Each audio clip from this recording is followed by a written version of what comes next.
Hello, everyone. I'm very grateful that you took the time to tune in to today's episode of The Kim Jacobs Show. Listen, we have a great show lined up for you. I'm your host, Kim Jacobs, better known as the Balance Doctor. And all of our guests that come on, they're either people that have overcome some tremendous odds in their own lives as they balance this thing called life, or they're experts and they're here to share tips and strategies that will help you better balance and manage your life. Grab your virtual seats and let's get ready for some real relevant and relatable content on today's episode of The Kim Jacobs Show.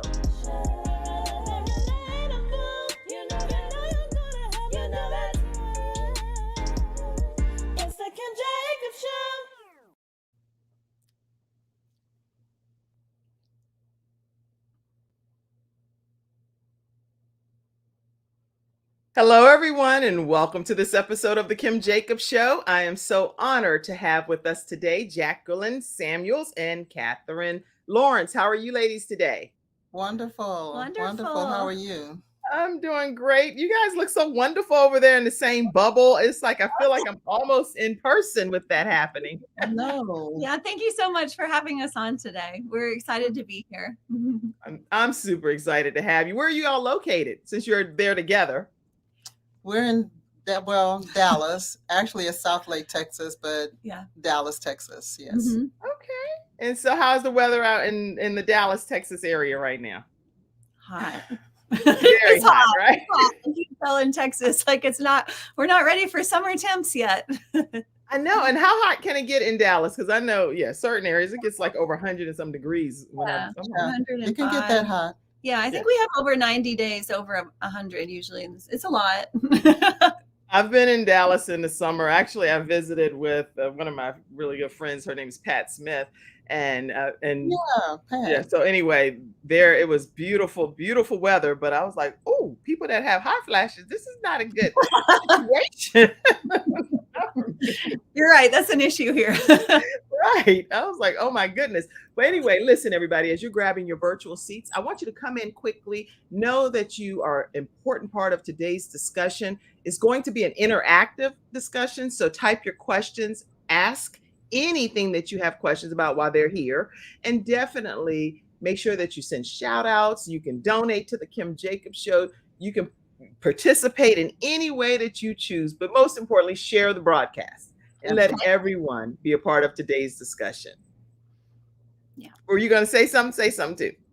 Oh, no, absolutely. I think the information is going to be so empowering that people will want their friends to know. Mm-hmm. Yes. And as you can see, we have two women here, one African-American, one Caucasian, but both nutritionists. And they've come together to create an amazing nutrition program that is being taught in multiple countries. And now it's even been more expanded today because this is a part of CTR Media Network, which streams in 100 countries and 350 million households as well. So it's going even broader today. They've put their race aside, which do you know how difficult that is alone? Putting the race aside. Yeah, everybody's giving us their opinion. Yes. But all opinions are learning tools, if you let me say it like that. Yeah. Mm-hmm. You can't be offended by them. You just have to learn from them. Right. I'm glad you all are here together using teamwork, different races, and representing one cause, which is how to focus on nutrition. So between the nutrition and the science and public knowledge, they've put it all together to kind of help build and bridge the gap. I would like to welcome both of you to today's episode of the Kim Jacobs Show. Thank you. Thank you so much for having us. Now, what specifically even made the two of you in particular, each of you in your own different fields, your own world, you could have easily, how somebody says, you could have chosen anything, anybody, but you chose each other. I would love to hear what caused the two of you to embark on this journey together. Well, Jackie and I have been working together for a couple of years, and I think we've both taught each other a lot. A couple of years? Well, many years, about 7. And I've learned so much from Jackie, and it's opened my eyes. And I was on a health journey teaching nutrition classes, and then came upon some research that really changed my understanding about nutrition for different races. I brought that to Jackie, and it's because we're so close. We have so much respect for her and her desire and her heart for the community. So it was kind of scary, and I brought it to her, and she was absolutely, let's do this. Let's get together on this and make something great. And that's kind of how it came together. Your version. What's your version of the story, Jackie? Because everybody have their version. It's kind of like marriage. You'd be like, that's not how we met. No, that's not. But Kim, what she said is accurate. But what's so funny is that I said yes, not knowing what I was saying yes to. Right. My yes to Katherine was predicated is predicated on my trust in her and my belief in what she does. Right. But I had absolutely no idea what I was about to walk into. And if I tell you that, even saying that I wouldn't take anything, the old saying say, I won't take nothing for my journey. Come on, because it has really, really opened up a door that I didn't even know existed in my own life. So, so she was asking me to do one thing, but, God meant for it to be something totally different. And even more than what we could ever expect it to be. And isn't that how God works? He allows our paths to connect with people, and we don't always know what the reason is, but there is a reason behind it. We just may only know in part, because we're like, what in the world am I connecting with Katherine for? And what am I connecting with Jacquelyne for? But you have no idea really how big the impact is going to be, or how impactful it's going to be to the world once you actually collide at the level that you two have. And it would only work with his plan for this, because in the beginning I was like, no, I'm not the right person to do this, like put this on somebody else's heart. And when I finally brought that to Jackie, she said, no, ma'am, like you're the person to do this. We're going to do this together. And I kept talking about it. Like I kept trying to just pass the information on for someone else. And God just wouldn't let me go. but Jackie respected that, and she answered that call, and then we concluded like, well, we have to do this. We have to do it. Yeah. Well, it seems like you two complement each other very well as well, because usually when you have like people that work together, there's sometimes like a power struggle. It's like, okay, I am here and you're here, versus we are lockstep and we're a team. And I really love the synergy that I'm already seeing between the two of you. I do know that you are more like the science behind everything, Katherine. So you're going to be telling us about the science perspective. And then Jacquelyne, if I'm understanding correctly, you're the person with feet on the ground and officially executing the plan. It's one thing to have a masterful plan, but somebody has to execute, right? Absolutely. Yeah. So together you all have a dynamic duo going on. So what we're going to do, everybody, I can already see comments coming in. Let's take a moment and acknowledge some of those. I see, this is great. Let's see. I see Virginia Rutherford Hall. You say, hey, love. Hey, girl. How are you? So glad that you tuned in today. And Vanita, let's see. Let me pop some of these comments up. Vanita says, good morning. Beautiful ladies all the way from Florida. She's visiting in from. Hi. Toya Bailey, she actually teaches financial literacy workshops, and I can imagine her partnering with you all on your projects. And she said, awesome topic. Awesome. And my mom said, good morning, ladies. Hi, Mom. Hey, in advance, Mom. Happy Mother's Day in advance. Okay. Let's see. Cynthia Lennox said hello and good morning as well. Good morning. So glad to have you all, and you all keep your comments coming. If you do want to pop on the screen, say you want to come in as a guest and you want to join today's broadcast and the discussion directly with these powerful women, you can just copy and paste this link that I just put in the comment section. It'll bring you into our discussion. Okay. Excellent. All right. So we are going to take a quick commercial break. And when we come back, we're going to hear more from Jacquelyne and Katherine. When we come back, Jackie and Katherine, what I want us to talk about is the state of health in the African American community. So whichever one of you will talk about that, that's kind of what I want to talk about. We'll be right back. When someone has lost a loved one, they want to know what exactly happened. They want to know is the other person going to be held responsible? And they want closure. At Hunter and Everett, we help clients that have lost a loved one move on, and to do that with dignity and respect that they deserve.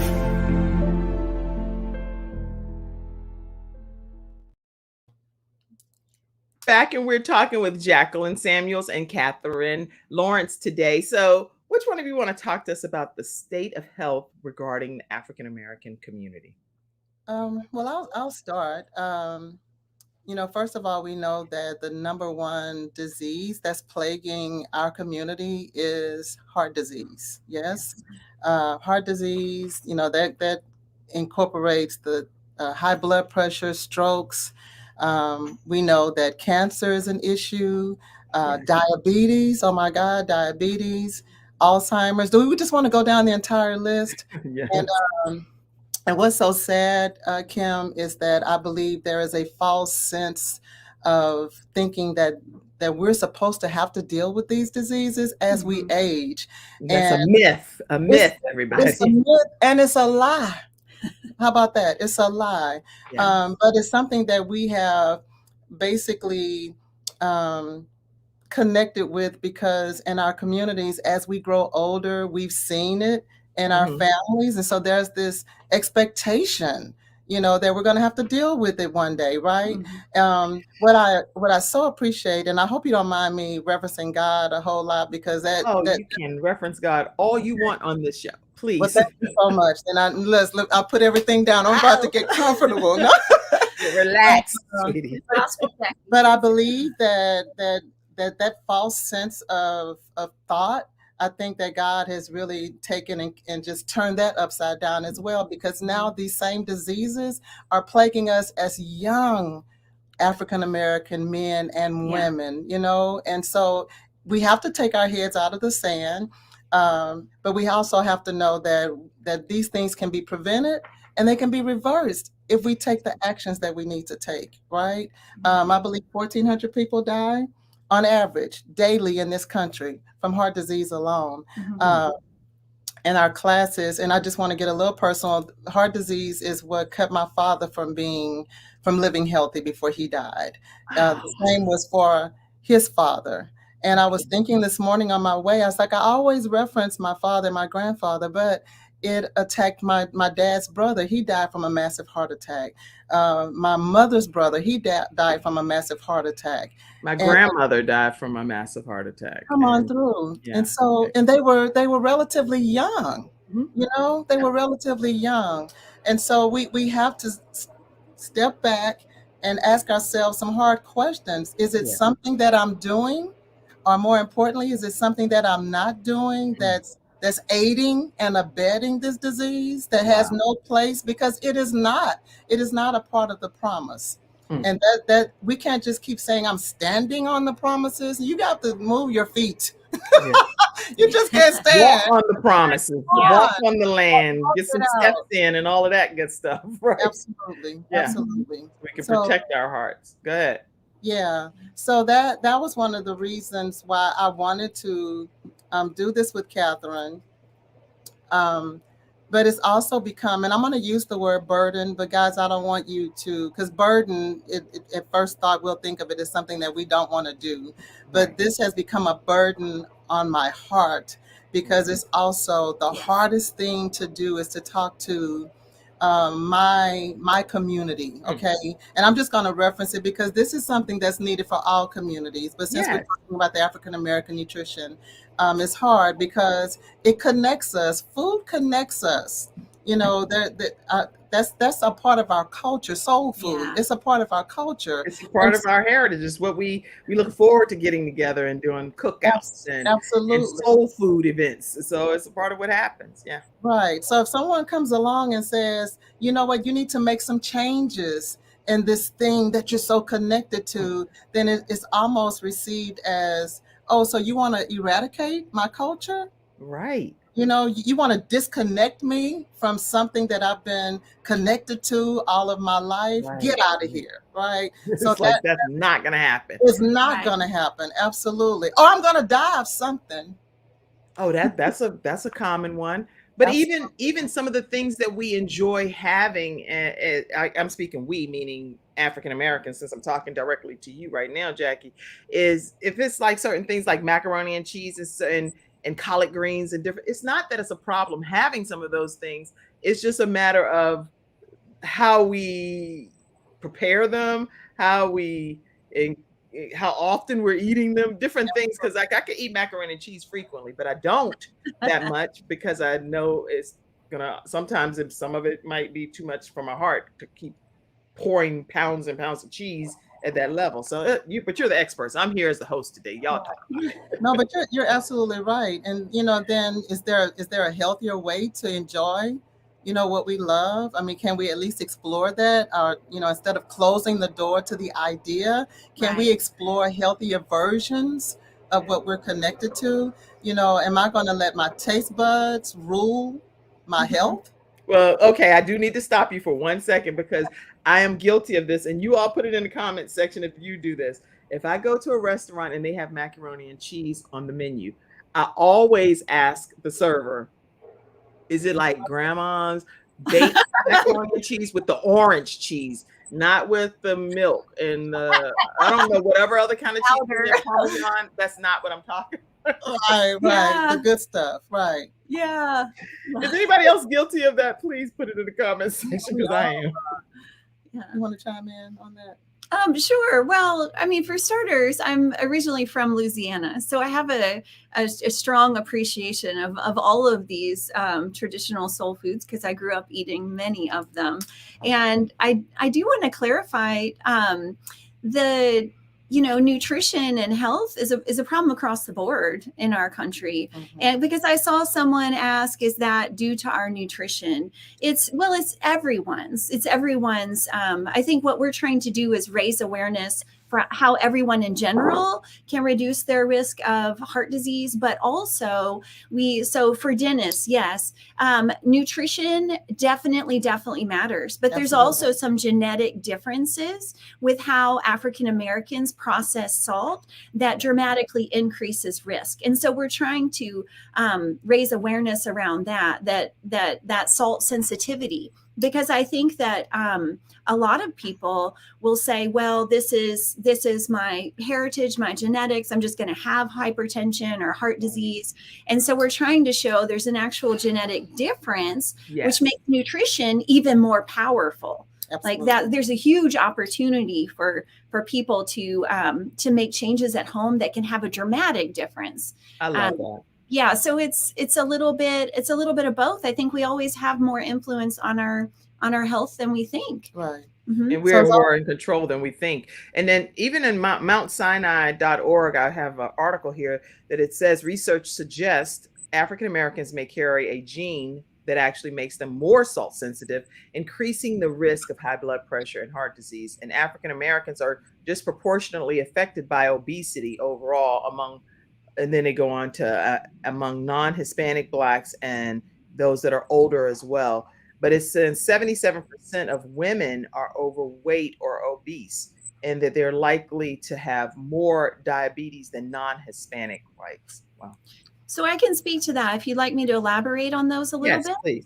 Okay, so that gene that they're talking about, so a Caucasian, for example, when I consume too much sodium, my body will release it through my sweat and urine. Someone of African descendancy from West Africa area specifically, which is about 90% of the African Americans here, what happens, it's a different gene. It's called RAAS, renin-angiotensin-aldosterone system. And what happens is instead of excreting this excess sodium through urine and sweat, the kidneys actually retain it. And so what happens when the kidneys retain that sodium, it increases blood pressure.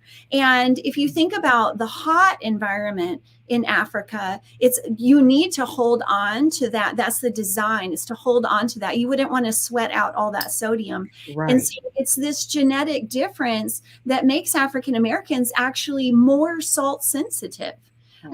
which I think is important to know. It's not hypertension that's genetic. It's salt sensitivity. That's what's genetic. And so there's a lot of opportunities there to reduce sodium in the diet and do some other things that help to naturally lower blood pressure. So that there is a gene, and it's called the RAAS system. And it's a hormone system technically that does that. And then also, you were talking about obesity. There's a lot of new research coming out lately on African American women, as far as how they will process leptin. And leptin is an important hormone that controls hunger and can turn it off when you're full, or when you don't need to consume more calories. And so this is, I would say, a new and emerging field in nutrition science that they're looking at, that there is some sort of genetic difference with leptin production in African American women. And so it can be more challenging. It can be harder for them to lose weight. But also from there, I'm going to say one more thing.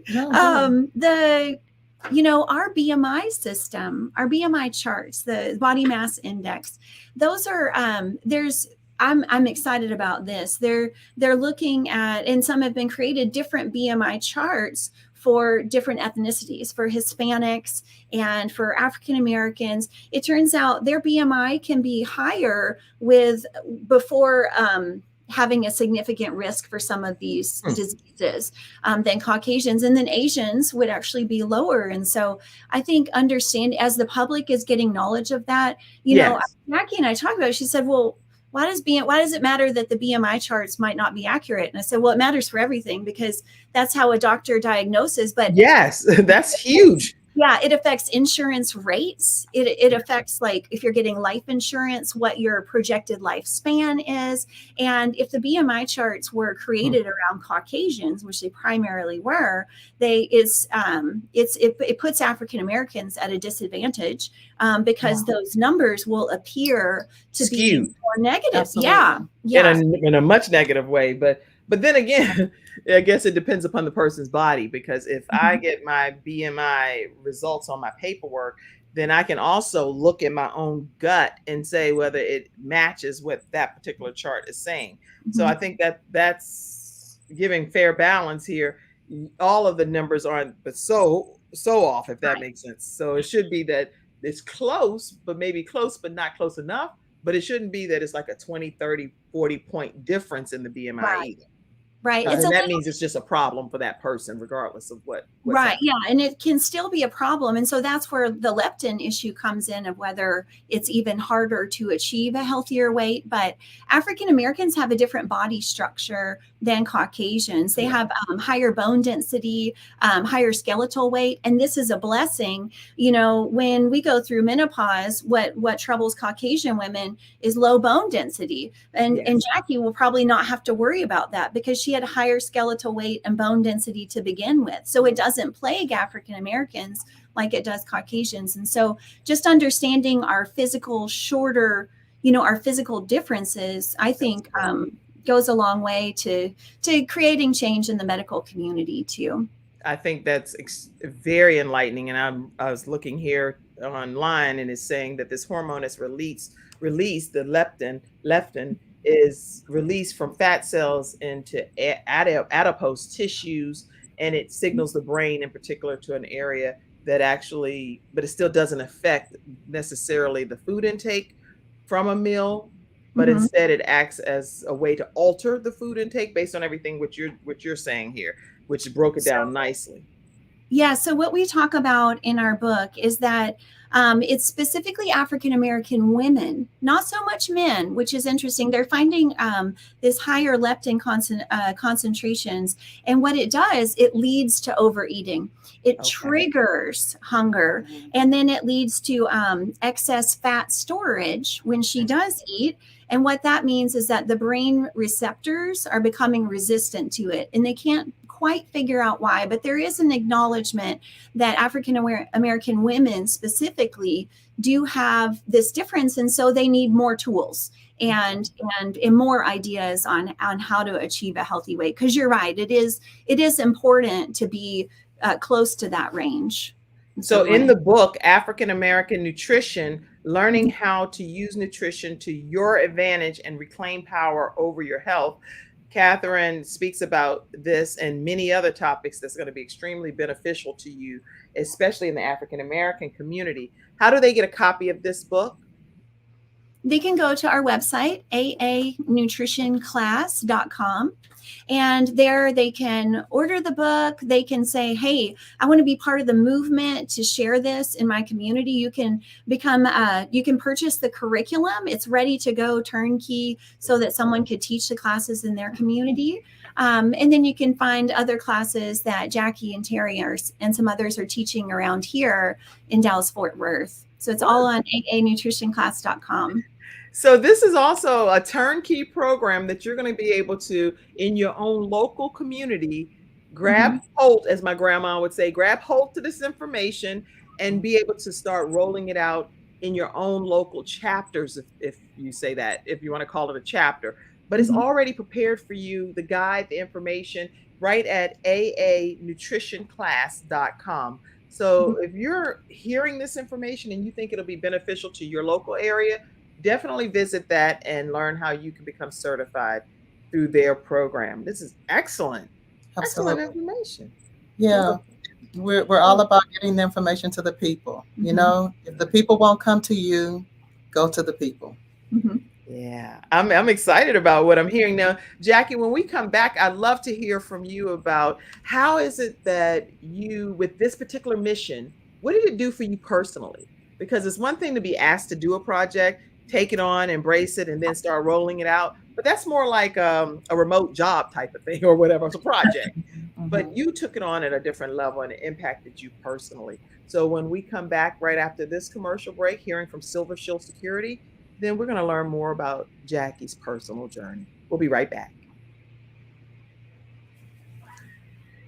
I have peace of mind with Silver Shield Security, which has been protecting my family and home, along with servicing the Carolinas for over a decade. Silver Shield Security knows the importance of convenience and safety. Whether you live in an apartment or home or run a business, they are here to protect you from unwanted intrusions and fires. Call now at 704-440-4688 or visit the website at www.silvershield-security.com.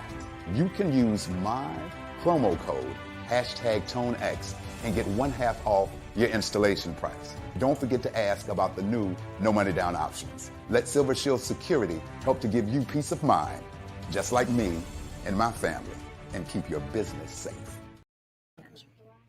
All right, everyone, we're back and we are talking with Jacquelyne Samuels and Katherine Lawrence about the importance of nutrition, especially these free resources that are available to the African American community. So Jacquelyne, talk to us about your personal journey and how this impacted you. Oh, how much time do we have, Kim? We got plenty. So go ahead and say some stuff. So I think I mentioned earlier that in my own personal life, heart disease and high blood pressure is a major issue on both sides of my family, maternal and paternal, right? So of course, I just had this false sense that, you know, this is just something that we're supposed to live with, right? Right. At the age of 40, and this is another thing, guys, be careful what you allow to enter your ear gates, okay? Because sometimes it will catapult you in a direction that wasn't meant for you to take. And what I mean by that, in my 20s, I was told to expect everything to start breaking down at 30, right? And at age 29, I cried. It was a horrible age for me because I knew it was the last of my 20s. But what was embedded in my mind was that my life was supposed to start crumbling at the age of 30. But I say that to say, at 39, 3 months from turning 40, I was diagnosed with high blood pressure. My blood pressure was 170 over 100 when it was taken this particular day. I went to see my gynecologist, and for the 20 years of my adult life, I always had a clean bill of health. But for some reason, this particular year, May of 2001, I was diagnosed with high blood pressure. I didn't have a medical doctor, so my gynecologist recommended one. I go to the new medical doctor, Wow. and when you go to a new doctor, guys, the first thing you have to do is fill out your little family history. Yes. Yeah. So I had to answer the questions, and pretty much everybody in my family had high blood pressure, from parents to grandparents, siblings, cousins, the whole gamut. Right. So when the doctor finally came into the room to see me, she just looked at the paperwork and she says, "Okay, I'm going to write you this prescription." I'm like, "Ma'am, where is the blood pressure cup? Can you please take my blood pressure?" But Again. right. Well, see, her nurse did it, right? But Mhm. I guess she was just going off of that. So she gave me a prescription. Kim, I threw the prescription away before I left the office. Okay, I was just righteously indignant. I'm not dealing with this. doing it. I'm not taking any medication. Do not receive this. Right. So, but in my defense, I knew I had to do something different. So I came completely out of fast foods. I started exercising, which I hate, and hate is a strong emotion, but I mean it with every fiber of my being. I hate to exercise, but I committed to walking. I said, I'm going to walk 6 miles a week, whether I do it all in one day or in the 7 days, but I committed to that. I did not go back to see my doctor, my gynecologist, until a year later. Okay. I thought I was at my healthiest weight. I'd gone down a couple of dress sizes at that particular time, and I get there, they check my blood pressure. I'm 170 over 100. Ah. Yeah. Now So I knew that threw you off, because you knew you were doing everything right. I knew it, right. Oh. And so, but I did my research, and the word blood is in blood pressure, and they're going to try to tell me that I have high blood pressure because my daddy had it, and it's not even in the blood, and I was just going off. And my doctor, she sat there patiently and she said, "Jackie, you're right. It's not a blood disease." No. She says, "But it is a genetic disease." Mm. When taken out of my cell, I waved my white flag. I said, "Okay, give me the prescription. I'll start taking it." I thought I had no choice, right? Right. One pill at one level, they increased the dosage of that one pill after a few months, and then that increased dosage turned into a second pill after another few months. The blood pressure would not come down. I was on my way to a third pill, and then I had an epiphany. It's a gene. It's a gene. Where was it for 40 years? I didn't eat it. Right. It was a part of my genetic makeup when I was in my mama's womb. Right. So where was it for 40 years? And I thought, Jackie, something about your actions, your lifestyle, and your eating habits gave life to something that had always been inside of you. Yeah. If that's true, and I believe it to be, if it's true, then something about my lifestyle and my eating habits can put that baby back to sleep. Mm-hmm. I can't get rid of the gene, Kim. That's good. You preaching right there now, Jackie. I can get rid of the control that gene had on my life. So good point. Fast forward some years. I went to have my colonoscopy this past September the 13th. I feel like the Temptations. You know that song? It was a day in September. Yeah. That day and you'll always remember. Always. Now I'm going to remember your colonoscopy date. But it was September 13th. And I'm sitting there, and the young man comes and he takes my blood pressure. And I always brag that my blood pressure is truly the silent killer, because I never had symptoms of it. Right. So it was asymptomatic, which doesn't. Absolutely. So he takes my blood pressure, and at that particular time, it was 185 over 115. Okay. I know. That's a lot. Kim, that's dangerous. You're near death. I mean, you don't know what's going to happen at that point. And to this moment, I don't know why I didn't say, "Listen, let's do this another day." But I clearly thought they would have said, "Let's do this another day," but they didn't. So you still went forward with the colonoscopy? Still went forward, but can I tell you that I started making, phone calls. "Do you have my sister's number? If something happens to me, please get it." I didn't know if I was going to come out of that procedure alive. Right. Right. Right. So I did, praise God, I did. I called Katherine on that day and I told her what was going on. And she says, Jackie, she says, the medication is not going to help you. She says, you're going, she said, will you not go out to eat for 2 weeks? Oh, I could do that because I didn't really eat out that much anyway. Right. Eating is not my thing. It's That eating. wasn't the problem for you. It wasn't the problem. It was, Right. but eating more of the good stuff was the problem. Okay. I wasn't doing that enough, right? And that goes back to training our minds and having coaches and people helping us along that process to just think differently. Absolutely. Absolutely. But Kim, guys, can I tell you that I went to bed every night for weeks, not knowing if I was going to wake up the next morning. My rested blood pressure for weeks. And I started taking the medication. I'm like, you know what, Katie, I know what she said, but I'm taking this medication because I need this stuff to come down, right? I need, right, because you're nervous. Right. Right. But my rested blood pressure for weeks was 170 over 100. And I know that's the magic number, but that's my number. It just stayed there. Right. Then I finally, on January the 28th, I decided, you know what, Jackie, you need to just go in full force on more plant foods. Okay. Right. I have a Cajun background. My mother grew up and was raised in southern Louisiana. And then I have the soul food background. So my father was northern Louisiana. So food and lots of it and meats and butter and just all that stuff. Right. All that good, cheese, all that, the stuff that just makes me really think about home. Right. That's an innate part of me. But at this point, it's like my back is against the wall. And when you don't know if you're going to wake up, when you don't know if do something different, you have to make a change. And so I decided, you know what, I am going to just go full force on more plants in my diet. And now when I say something like that, Kim, the first thing someone will say to me is that, are you telling me that I'm going to have to give up everything that I love? Are you trying to change my life? Not at all. And my response is, no, I'm not trying to change your life, but I am trying to change your life. Right. But everybody is, what works for you works for you. What works for somebody else may be totally different. So it's no condemnation or judgment. It's just some solutions that can help your life be better. That's good. Right. We kind of lost you a little bit. Yeah. So I knew that. So eating more plants lowers my cholesterol. Eating more plants lowers your blood pressure.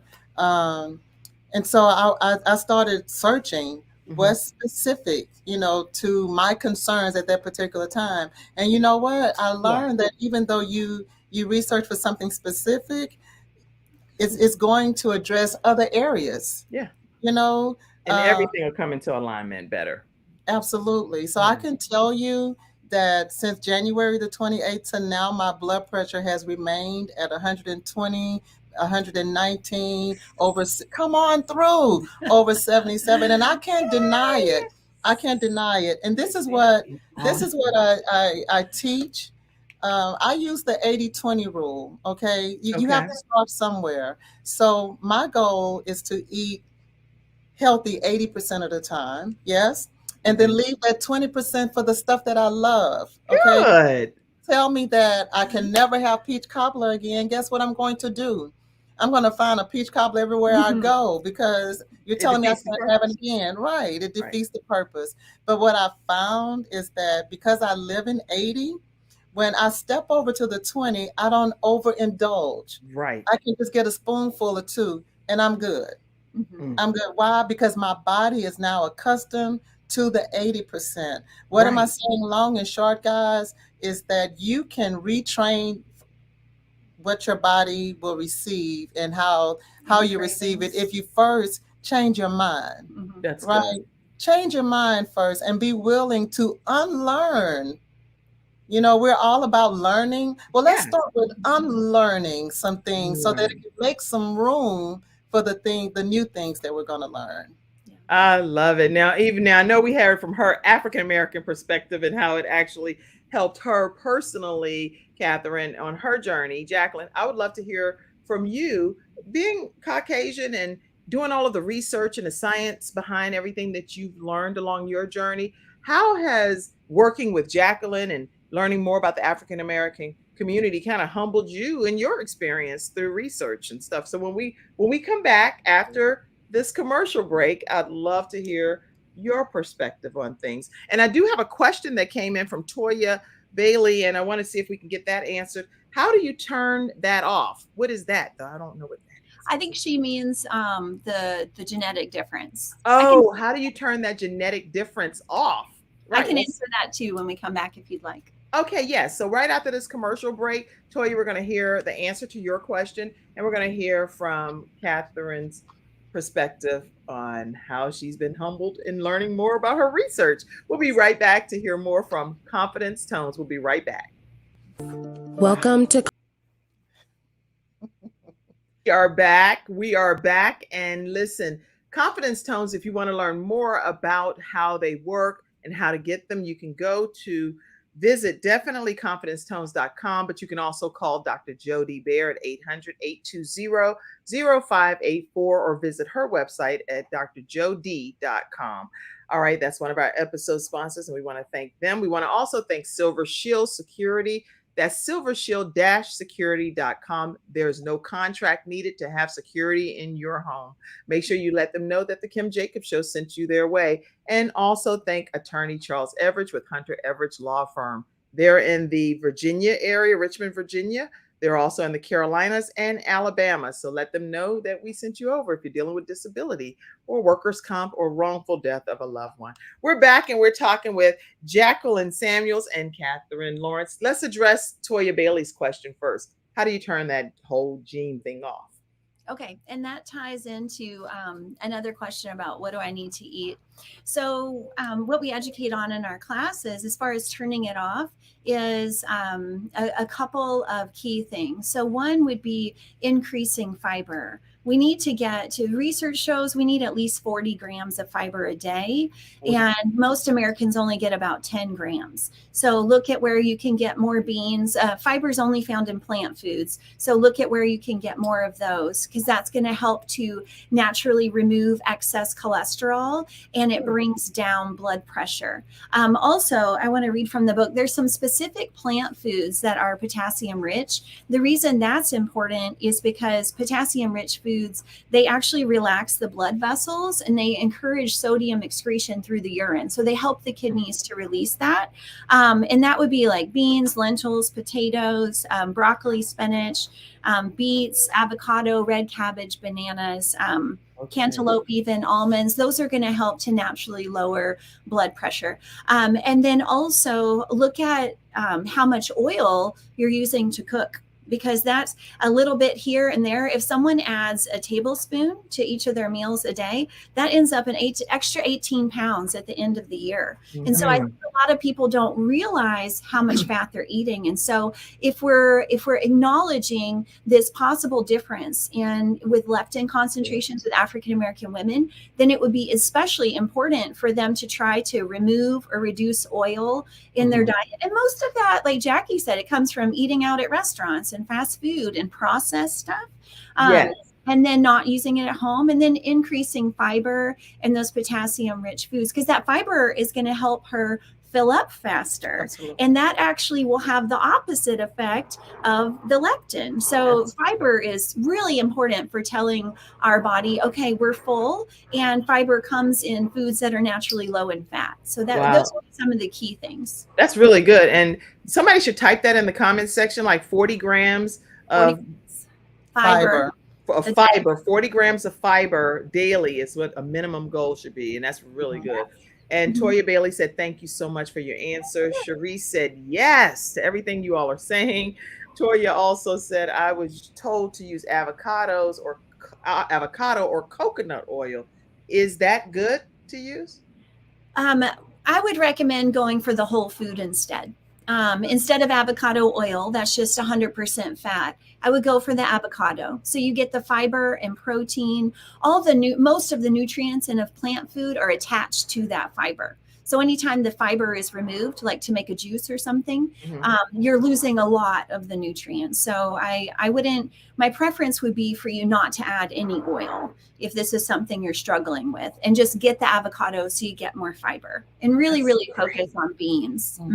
Oh my goodness. Okay. And Vanita said, what are the best things to eat and drink to help control high blood pressure? Mm-hmm. Okay, so that's the potassium-rich foods that I mentioned. You mentioned that. Not having added oils, increasing fiber, and this is going to be an uncomfortable one. Looking at dairy consumption. There are. Now you don't went too far. You don't went too far. I got to have ice cream. Put on your seatbelt, everybody. Put on your seatbelt. I was like, see, we were really smooth now. We were doing good. Like, don't leave us. Stay with us. Stay with us. Okay, go ahead. Now you done mess with my ice cream. Go ahead, Katherine. Okay. And your macaroni and cheese. All of it. I love mac and cheese. I just make it. We have a healthier version in this book. Okay, good. Get the book, y'all. Get the book. Just looking at it though, because it's got cholesterol, it has saturated fat, especially when you get into the concentrated forms like cheese and ice cream. Right. But also it comes with a lot of hormones and it changes our hormones. One of my passions is cancer. African American women have an astronomically high mortality rate from especially uterine cancers, like reproductive cancers, breast, uterine, ovarian, very, very high mortality rate, which is devastating. And these are all linked to dairy consumption and saturated fat and lack of fiber. So what one of your guests mentioned earlier, doing one thing to address the high blood pressure will also benefit us in a lot of other ways. That's good. Mm-hmm. Absolutely. Yeah. You should tell the story about the cow's milk. About the cow. I don't know if they And Travis for Help said, this is awesome, great health information. And Dennis said, so conditioning over time may build up a tolerance within the system, or would it be better to choose a substance? I was in the middle of reading that. I don't know where it went. Okay. Choice to substitute salt in general. It would be a better choice to try to, the majority of salt in the diet comes from eating out and processed foods. So if you can minimize those, you'll see a big difference. And I'm talking 5 to 6 times more sodium than you would make in that exact same meal at home. So cooking at home would be a really big influence, but also anytime you can minimize salt. And if you're freezing food, the flavor of salt dies in the freezer, but the sodium doesn't. And so if you're right, so if I didn't know that. So that's why these TV dinners, they're so high in sodium because they've got to add about 3 or 4 times as much as they need so that some survives the freeze. And then what happens, Kim? And then it's bland, so we put more salt on it. Yeah. So if you're meal prepping, cooking ahead, you don't want to salt your food before you freeze it. Anything that you can cook at home, or just using whole foods, you're not going to get all this processing where sodium is added. Preferably, as Jackie mentioned, your taste buds change, your cravings change. And so you'll see, and Jackie has noticed this, we've talked about it, as she's reduced her sodium intake, her sensitivity to salt is so much stronger. So it doesn't take as much salt to taste salty to her. And that's the ultimate goal, to really enjoy the food. So you've got to give your taste buds a couple weeks to change. And you won't need as much salt to enjoy it. Okay, 2 things. Tell the cow story and tell how all of this has impacted your research. Go ahead. Please tell the cow story. Tell the cow story. Jacquelyne wants us to hear. Are you talking about like the morphine and the addiction? Yeah. Oh, okay. Eating his hormones. Oh, okay. So where does milk come from? It comes from a lactating mammal, right? Right. As women, we can only produce breast milk when we're pregnant or we just had a baby. Right. And we know, just think about our own experience. When a woman is pregnant, she's swimming in estrogen, right? Correct. It's so much of it. And so it comes out in our milk. Same thing happens with a cow swimming in estrogen because it just had a baby or is still pregnant. And so we're getting massive amounts of estrogen. Right. And then this thing comes. And so what happens is that we eat this reproductive excretion from a different mammal. And so we're getting all of this estrogen. And most, oh my gosh. on? Okay, sorry about that. Our screen went blank. And most Okay, I'm like, what's going on? But I was just going to go to commercial break, so no big deal. Most American women have way too much. We're in estrogen dominance, and this is all of our reproductive issues, fibroids, cysts, PCO, all that, infertility, everything. And so when what comes out in that breast milk is called casomorphine, and it's because when we have a baby, without formula before those days, the only way that baby survives is if it latches, right? Same thing with a cow. And so we all produce this little bit of morphine that makes the baby high when it comes to the breast. And so I find people have the strongest reaction when we talk about maybe reducing cheese, because it's a concentrated source of this casomorphine. Like, we get a little bit high when we eat it. And because that's what makes the baby cow come to the mother to nurse. It's the same with our design. So if we think about dairy products, it's way too many hormones, plus the hormones are already given, the growth hormones, and that affects how our body performs. And about 80% of African Americans are actually lactose intolerant, and they don't recognize it. They don't recognize the symptoms, the GI discomfort that comes with eat dairy. No, you know what? Now, seriously, if you black, I'm probably shouldn't say, but it's kind of a silly joke. But you're African American when you consider dairy as your colon cleanse. Oh, your colon cleanse? My God. Yeah, because it sends you to the bathroom. Because you said actually, pay me no mind. Go ahead, guys. But it's because sometimes, a lot of times, because of the lactose intolerance, right? Yeah. Then some Africans, I'm not talking about some other people. I'm just talking about me, okay? Sometimes whenever I eat ice cream, I'm not talking about you guys. This is Kim Jacobs, my own personal thing. Okay. Put up the comment, Mackenzie. The views expressed are the views expressed by me individually or by my individual guests, but not necessarily reflective of the show and that we're doing any medical information or anything like that. But I'm just saying, seriously, if I eat some ice cream sometimes, then I may find that I'm going to the restroom and I'm like, oh, well, in a way, I try to justify and say, hey, it actually helped me get some things out of my system. Yeah, that's a sign of your body not being able to process that very well. Yeah. Okay, let's keep it focused. What about the research? Go ahead.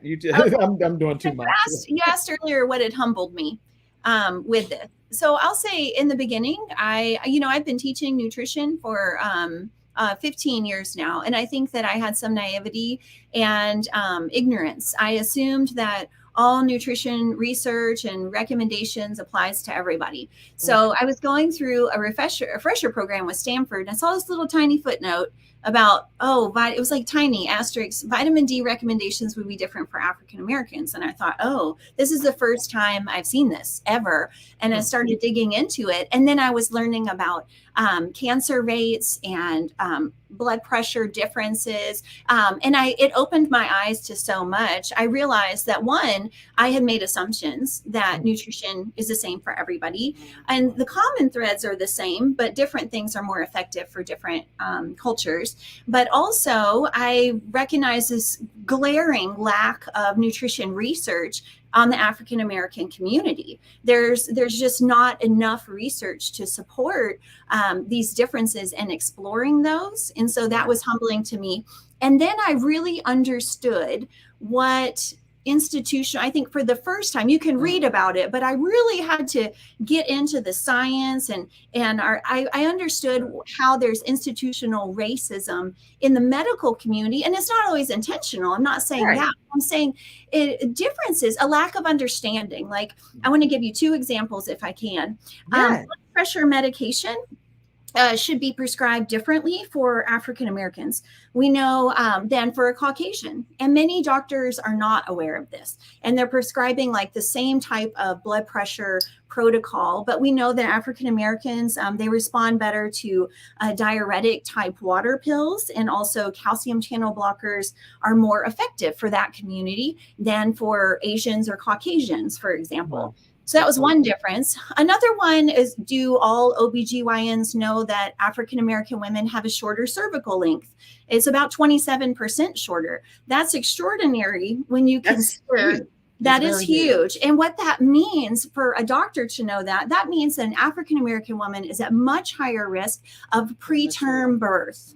And what happens with premature babies? The lungs are the last thing to develop. And so what cascades down from there? Higher rates of asthma, higher rates of SIDS, astronomically higher rates of lung cancer later, even though smoking rates are dropping. And so this all can stem from a woman's cervical length. And so that's so important. I think it opened my eyes to how in depth this goes. And I could go on about BMI and things like that, and how many changes need to be made, but along with research specific to this community. And I thought to myself, does Jackie know? Does Jackie know that her risk of cervical cancer is 9 times higher than mine? Does Terry know? I didn't know that. Did you know it, Jacquelyne? I did not until recently. Not until she tells you. I'm so grateful you're here. It sent me on a personal mission. Does Terry know about blood pressure and how maybe she needs to be more careful with salt than I do?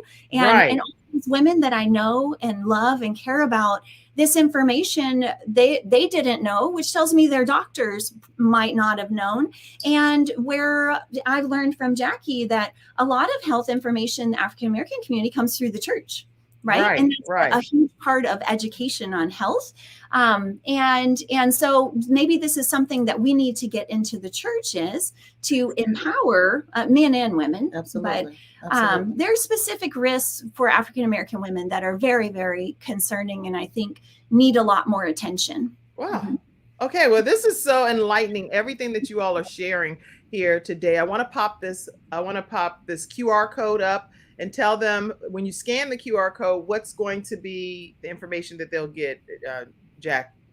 So that you'll get contact information from me. So I am a certified nutritionist. I am available to teach these classes locally, and I'm even willing, with some conversation, to travel to other areas. Mm-hmm. Yeah. So if you would like to bring this class, and maybe you just want me to come in and help you get it started so that you can teach it in your own communities, then I'm available to do that as well. I am so excited about that. And then who are these people to you? I want to pop them up.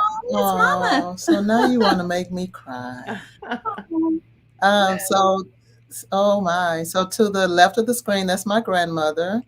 And to the right of the screen, that's my mom. Yeah. Happy Mother's Day. So my grandmother is no longer with us. She passed away from Alzheimer's in 2008. My mom is epileptic. She had aneurysm surgery back in 91. And it's one of those things. That's why I keep saying, we need to just do some study and get into what is the root causes of things, because of her surgery for years, we thought that was just her demise, that this is just the way she'll be the rest of her life. The way it was going to be. Yeah, seizures and things of that sort. But I now know that food would actually help prevent what medicine has not been able to do for decades. But can I tell you that sweet little lady right there gives me the blues about trying to eat healthy? I love her to death. But yeah, happy Mother's Day, Mom. Yeah. Well, I didn't want to end, the episodes without just putting a couple of things up here. I did see too that you've lost significant weight, Jacquelyne, and so I have found, I think, a picture. Please tell me, I may be wrong. Look at that picture of you. Go ahead. Yeah, I'm not 142 anymore, so I'm like right at 154. But yeah. That's amazing. You look amazing. Well, thank you. But I want I want everyone to know that eating healthy is not necessarily, and it shouldn't be your focus about just losing weight. Your focus should be becoming healthy. And if you focus on one thing, there's a deluge of benefits that will come along with that, right? Yeah.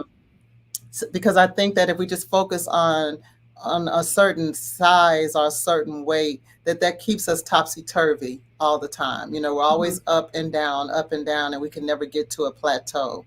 But if my focus is that I want to keep my blood pressure down, that I want to do the things to prevent Alzheimer's, because, there's a propensity that I have that gene, that I want to do the things that I need to do to prevent diabetes, because my paternal grandmother, she passed away with the diabetes. So she Right. called it the sugar, Kim. You heard of it? The Yeah, sugar? just a little bit of sugar. I had Mother Love on my show one time.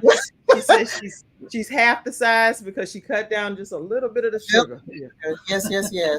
But, the biggest takeaway, everyone, is that, you just need to know that genetically you can be predisposed to it, but the control, you can't, if it has control, it's because you're giving it control. You're giving it. Wow. I'm really grateful for the information that you all are sharing here today. And I found another picture. I'm thinking that, are you a mommy to these people? I am, yeah. Before I got healthy, I was diagnosed with infertility and stage 4 reproductive disease and endometriosis. And I was told I would never have kids and I needed a hysterectomy. And thankfully I got connected with a nutritionist who started me on this journey. And these changes that Jackie and I are talking about, this is exactly, they'll change a lot of things in your life, not just your blood pressure, but they reversed all of my reproductive problems. And I went on to have these 3 crazy wild boys. And what a blessing they are. I was told that I would not have children as well when they removed a portion of my ovary doing a cyst that had gotten so large that was the size of a grapefruit. Oh. And they took a portion of my ovary, and when I came awake, they told me I would not be able to bear children. And needless to say, I actually have become the mother of 5 amazing children. And so I have lots of gifts that came out of my body. And I'm super honored to be mom to these individuals. And one of which transitioned from this earth, but he is still smiling from heaven and with us each and every day. So yes, people can say whatever ultimately, but only God has the final stages. Yeah, so we're all on the always same page. for that. And speaking of transformation, this is Cystic Fibrosis Awareness Month, everyone. And 3 of my children live with this disease. They have been kicking it in the head.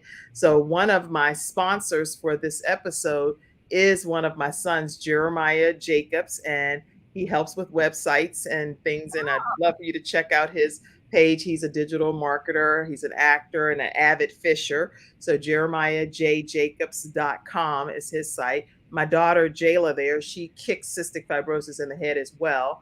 And I just wanted to put their pictures up because cystic fibrosis is a disease that's mucus is sticking to their lungs. And there, you talked about salt sensitivity. They have to have excessive amounts of salt so that they can just function and be able to even breathe and have airway clearance and all of those things.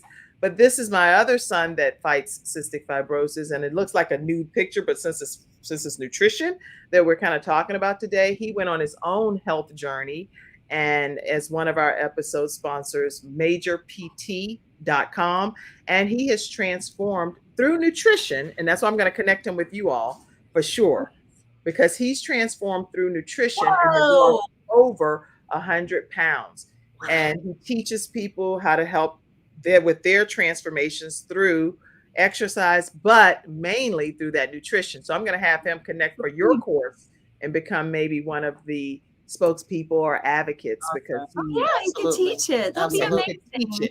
I bet he commands a lot of authority with sharing his story. So powerful. Yes, so many parents and people that have diseases and different things and disabilities, they reach out to him for inspiration, and he's helped raise over $2.2 million with the Cystic Fibrosis Foundation because he fights that disease himself. So anyway, I have one more picture here I wanted to pop up. I just want to say too, I love the entrepreneurial spirit that you've instilled in your children. Like, I love it. I love it. They're all out building their own futures. They are. And he's a student at UNC Charlotte. And he's also dual certified with NASM, National Association of Sports Medicine. So I'm going to connect you all right when we get off, because he would probably love to get the book and have that turnkey system that he could be doing that in his teaching. So that's why I'm saying this today.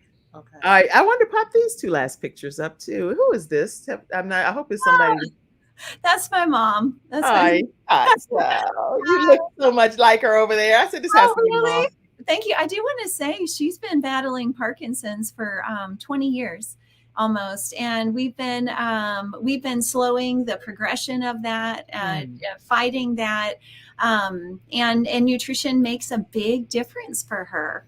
You know, just knowing. I think just when someone realizes, oh, I can have an influence over whatever it is I'm going through, even if I can't get completely rid of it. It matters for quality of life on that journey. So thank you for showing that picture of her. I didn't know. I said, let me just see him just being a nosy talk show host over here, looking and deep diving. And then I also saw this picture.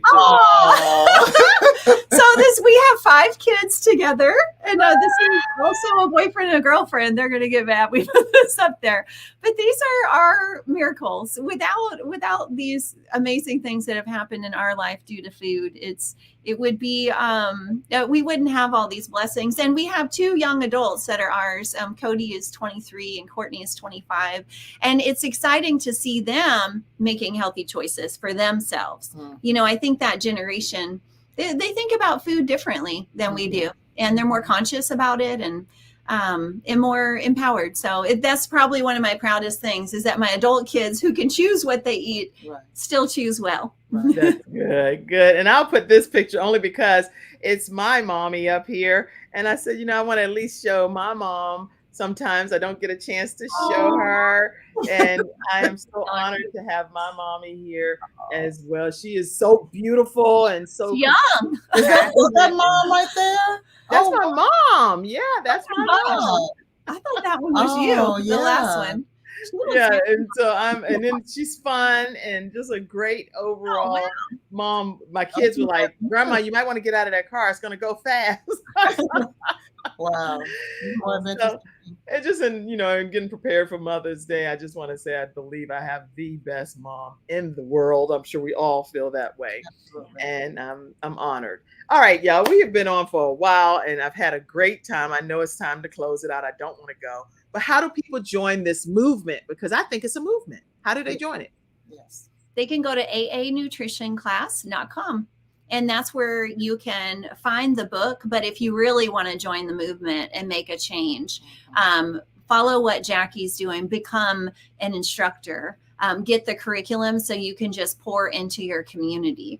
So that's all on aanutritionclass.com. And I think connecting with Jackie too, she's a master at delivering this. It's very sensitive. It's sensitive information, especially when we talk about people's food. And so she has some amazing insights to share, which are also shared on that page when people sign up to teach the curriculum. We show an example of Jackie teaching the class. So it's very easy. It's very easy. People, and they want to know. They're seeking out nutrition information now. Yeah. So, and you all screenshot this QR code. Let me remove this so you can get the full image. And that's going to take you to Jackie's page directly. So just screenshot that, let it take you right over to her page so you can stay connected with her directly, and make sure you all get a copy of the book. You have it over there in your possession. Just put it up, flap it around for a second while I go back and grab it. Yes, African American nutrition. It's very specific to African Americans. Anybody can benefit from it, but definitely geared towards African Americans. African American nutrition. Learn how to use nutrition to your advantage finally, and reclaim power over your health. This is a book by Katherine Lawrence. Will it get autographed if they reach out to you and get a copy? That website comes through the publisher. But if they want to message us on that website, we can just send one from us. I'm happy to autograph it, and Jackie too, of course. Yay. Well, this has been incredible. I do want to let you all know tomorrow and Friday, we have some amazing guests coming on as well. And one of which is going to be a mom of cystic fibrosis daughter. And she battles that disease. Her name is Rebecca Lewis. She will be on tomorrow to share their incredible story of how Cystic Fibrosis Awareness Month is here, but how she deals with it as a cystic fibrosis mom. I'm going to be sharing some information about me and my 3 children as well. And on Friday, a tribute to all the moms. We have a mental health specialist that's going to come on, Natasha Halliday. We have Rita Garnto, who's going to come on and share some self-care tips for you moms on how you can be a little more balanced in your life. And we have our sunshine expert, Athena Robertson. She's going to be talking about some joy that moms can experience during this Mother's Day time. So I am excited that you all took the time to be here today. You have blessed us tremendously. Thank you for having us. Yes. Yeah. And if you all enjoy programming like this, the only way we can continue to thrive. And thank you, Dr. Paulette Harper. You poured into the Kim Jacobs Show yesterday. We don't take it for granted. And any of you all that donate, it helps with the production and everything that we're doing to keep the program thriving 5 days a week, every weekday. So please make sure that you all donate to the Kim Jacobs Show. Cash App, $ Kim Jacobs Inc., PayPal.me/Kim Jacobs Inc., or you can go to Venmo at The Kim Jacobs Show and even become a Patreon member, patreon.com/The Kim Jacobs Show. We stream on iHeartRadio, Spotify, SoundCloud, all of those audio podcasts too. So that's why I like to say it out loud, since I know you're not seeing the screen. Thank you all for the information. My mom said, I believe it's going to help us a lot. This has been a great show. Oh, thank you, Mom. Yeah, any other comments? We're going to get ready to close out. Let's put some final comments up and we'll close out. Well, I think that all of us can use nutrition to overcome many of our genetic differences and live a vibrant and thriving life. Mm-hmm. And health is certainly a choice, guys. It's a choice, but it has not been a priority. So that's what I'd like to say. Let's make health a priority as we go about our daily lives choosing. You all should be doing this on CNN and around the world. So I'm amazed at how great this information was today. Thank you for joining us. And thank you all in the virtual studio audience and all of you in the whole world. We love you guys. Have a great day. Talk to you tomorrow at 11 a.m. Bye, everyone. Bye, everybody. Thank you for tuning in to today's episode of The Kim Jacobs Show and for being in the virtual studio audience. Your presence truly does make a difference, and I look forward to you bringing your friends and family to join you in the virtual studio audience Monday through Friday at 11 o'clock a.m. Eastern Standard Time. I look forward